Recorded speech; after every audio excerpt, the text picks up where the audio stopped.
Hello and welcome. I'm here today with Eliza Iannacone, and I hope I've pronounced that correctly. I had some practice, but we'll find out if I got it right. Welcome, Eliza. Thank you for joining us. Thank you so much for having me.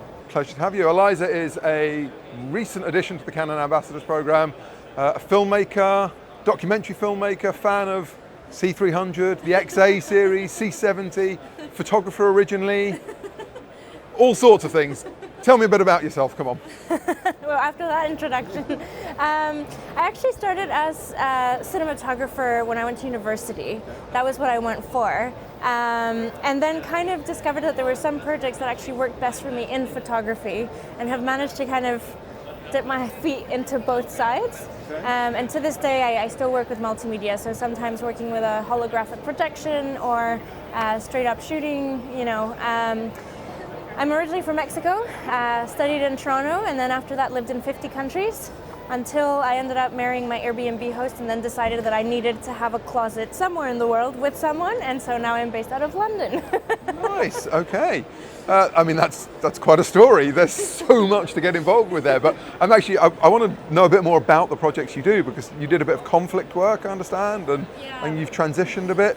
Yeah, so when I started out, I actually thought I wanted to be a film director when I went to school, and it wasn't until somebody forced me to shoot someone else's project that I started to realize that I was kind of in love with film, and just shooting. And at the time it was starting with 8mm, 16mm, and changing all of this inside the bag, and I just thought it was very magical how things started to appear after you had this adrenaline rush of whether things were going to happen or not.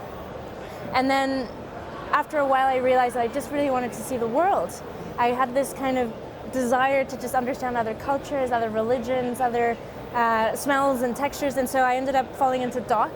That was the logical way to just go, and then from doc I kind of naturally fell into more journalistic paths. I kind of wanted to keep pushing the envelope a little bit further, so I did a master's in London for international journalism. Conflict reporting was my specialism, and then I moved to the Middle East, and so I started in Egypt when President Mohamed Morsi was elected and then deposed by the military, led by the now President Sisi.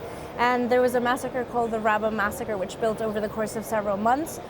So ended up kind of falling into covering that, and then realizing that I wanted to do it a little bit more. So ended up moving to Jordan, did a bit of the refugee camps, then went back to Iraq and covered some of the camps there, and then just started to become quite disillusioned and frustrated with the fact that I just thought the images I was capturing were so painful in a human level, but I realized that compassion fatigue in the general audiences was so vast because we're bombarded with images of pain every single day. So I realized that I wanted to try and see if there was a way to tackle serious topics with alternate storytelling mechanisms. And so this is where I kind of, once again, straight away from that, started falling into a more conceptual, magical, realist, if you will, image making, which takes journalistic topics, so human rights, social issues, but then operates entirely within the realm of the imagination of the survivors. So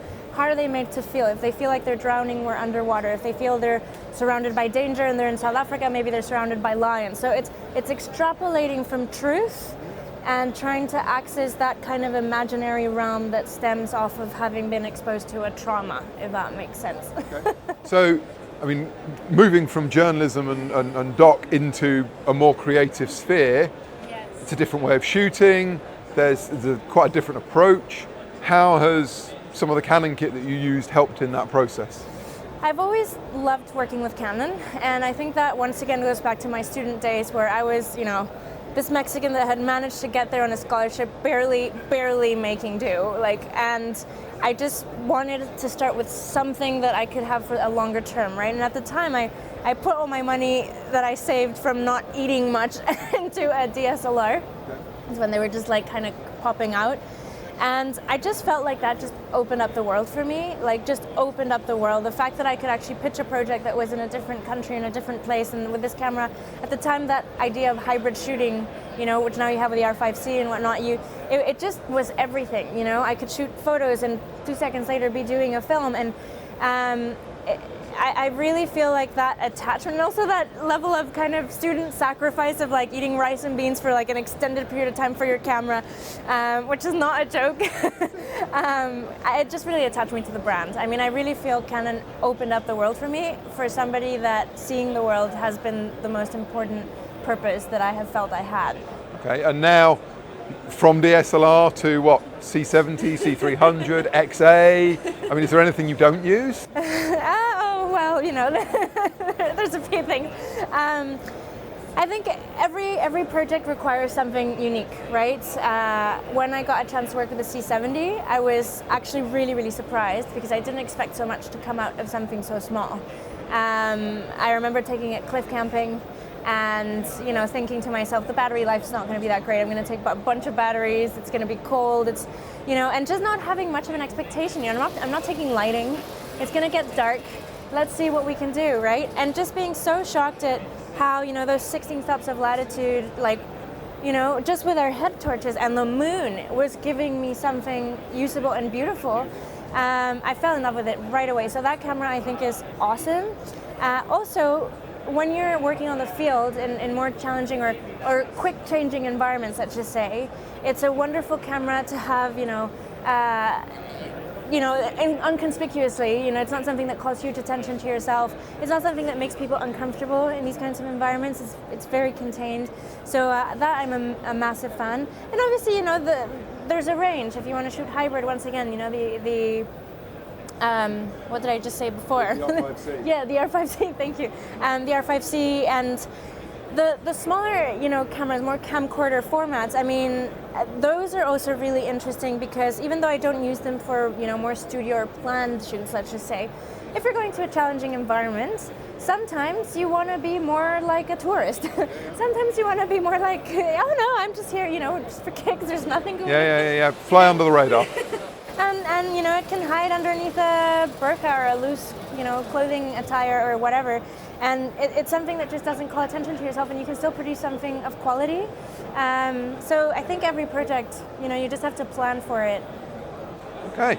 And so now we've got the new ones, the 60 and the 65 and the 70 and the 75. And have you had a chance to have a little look at them and Yes, play with them? Look at them. Okay. And I've had a look. No, they look. I mean, they're a step up from the ones that we had before, the 55, the 45, etc. Once again, the 5s having the SDI output, which I personally quite like. But obviously, I think the biggest thing about those cameras is the incredible telephoto range, 20 times, 15 times. I mean, that is, if you're in a protest, for example, you know, right? Of course, people always say, oh, I want to be in the heart of things. I want to get, and yes, you can get some amazing images like James Natchway is always in the heart of something. But the reality is that there's moments where you actually need to think about your own safety as well, right? Having a vantage point can be the most intelligent thing for you to do sometimes. And also, when you have that ability to really get in there, you can also get something magnificent, you know, with that. So I think there's an excellent kind of time and place for them. And for that purpose, they're fantastic. I think that the whole being close thing comes from Robert Capa, isn't it? Yeah. If your pictures aren't good enough, you're not close enough. It's the mantra that everyone still seems to live by. But you're absolutely right. Having that bit of extra zoom, safety, and you know, I think it opens up worlds, I guess. Yeah, and I mean, I have had colleagues that wanted to shoot a protest on a 25 mil, and that's phenomenal. And then, you know, some of them got shot, and that is the risk that you're juggling with in these environments. And I'm sure that, you know, sometimes you just do it and then you go, oh my God, yeah. that was What was I thinking? What was I thinking? But it looks great, right? But, you know, sometimes you might push yourself so hard for something like that, and it actually might not even turn out. Yeah. It's like, oh man, it was just too much commotion. And so yeah, I think it's just about managing risk. Everybody has their own level. Everybody has to use, you know, their judgment, I think. And those cameras are something that provide an excellent possibility for getting great images in a way that, you know, you have that versatility. I'm getting the feeling that you're very much someone who, it's not like there's one optimum camera, it's more like a tool bag and you pick and choose as your, as the project or as your vision dictates. 100%. I think that I always find that people like to fit into boxes. Do you shoot doc or do you shoot drama? Do you shoot this or do you shoot that? What camera? This one or that one? And it's like, I don't like those boxes. I think that the world is moving more hybrid, and I think that having different tools for different purposes is just a necessity if you want to be versatile. Yeah, of course. I mean, it's the most logical way of approaching things, isn't it? Why block yourself off from this, that, or the other if you've got the opportunity of doing something else? Okay, and I mean, well, what are you working on next? What's coming up for you? Okay. What can you tell us about? I know, exactly. When is this coming out? What I'm working on at the moment is something I'm very excited about. So earlier in the year, I did an art residency in South Africa at the Nairock Sculpture Park, which is tied to the Yorkshire Park here. And so basically worked with the Nelson Mandela Children's Hospital to create some work with chronically ill kids. Once again, using that methodology of accessing trauma through the realm of the imagination and using it almost like as a healing mechanism of expression, if that makes sense. And so off of the back of that was for the 5th year anniversary of the hospital. Now I'm developing a longer form project working with 30 children from around the world for the 30th year anniversary of the fund. And what I didn't realize at the time is that the fund works with kids that actually not only have chronic illness, but might have been trafficked, might have been in a war zone, might be displaced or refugees or something like this. And I'm just very excited working with them. They pair me with child psychologists as well. So it's like how to access these stories in new and creative ways. And once again, it will be multimedia, so there'll be photography, there'll be film, who knows what else. And I'm very, very drawn to the VR world as well. Yeah.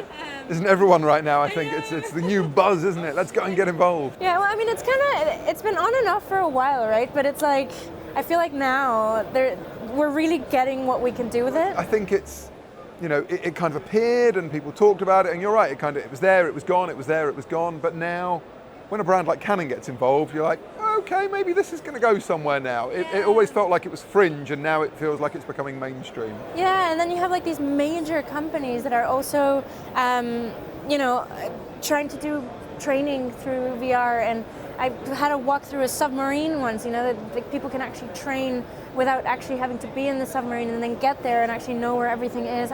So much potential. But anyways, for the creative realm as well, I just loved seeing some of the work that's been done so far and just feeling immersed in these stories. It just feels so much more powerful. So anyways, there might be some of that as well. Okay. But so that's got me quite excited.